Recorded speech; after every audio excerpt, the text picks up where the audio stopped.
Halo Sobat Smart, seperti yang kita ketahui dan pelajari, hutan biasa disebut sebagai paru-paru dunia, tempat tinggal para makhluk hidup seperti flora fauna, menghasilkan oksigen dan sumber daya alam yang bisa kita manfaatkan dengan baik. Namun bagaimana jika kita sebagai manusia mulai serakah dalam memanfaatkan hutan? Bagaimana jika tidak ada hutan di kehidupan ini? Di zaman yang semakin maju ini manusia mulai menebang pohon secara menyeluruh untuk memperluas permukiman, fasilitas umum dan lain sebagainya. Itu merupakan salah satu tindakan deforestasi hutan. Deforestasi hutan adalah hilangnya kawasan hutan secara permanen akibat alih fungsi lahan menjadi penggunaan non-hutan, seperti perkebunan, pertanian, pertambangan, atau permukiman, secara besar-besaran, yang menyebabkan hilangnya tutupan pohon dan fungsi ekologis hutan secara permanen. Proses ini mengubah hutan menjadi lahan lain untuk memenuhi kebutuhan manusia, merusak habitat, dan mengganggu keseimbangan lingkungan. Penyebab utama deforestasi hutan.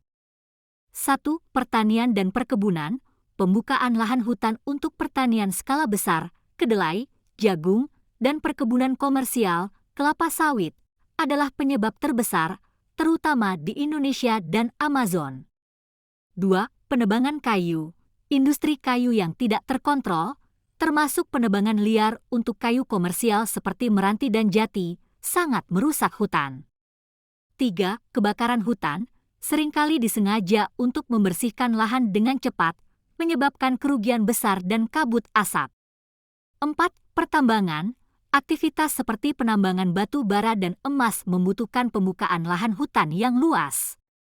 5. Pembangunan infrastruktur, proyek jalan, bendungan, dan perluasan perkotaan, urbanisasi, juga mengorbankan hutan. Akibat jika tidak ada hutan dan rusaknya ekosistem bukan hanya banjir, namun ada juga longsor, kekeringan, dan yang lain-lain. Oleh karena itu, kita sebagai manusia seharusnya lebih peduli, memperluas permukiman tetapi juga memikirkan keseimbangan ekosistem dengan cara peningkatan kesadaran publik, reboisasi, penegakan hukum, melakukan tebang pilih, dan yang lain-lain. Jadi Sobat Smart, marilah jaga hutan, karena hutan adalah paru-paru dunia dan sumber kehidupan. Hutan rusak bukan karena bencana, tapi hutan rusak karena nafsu manusia.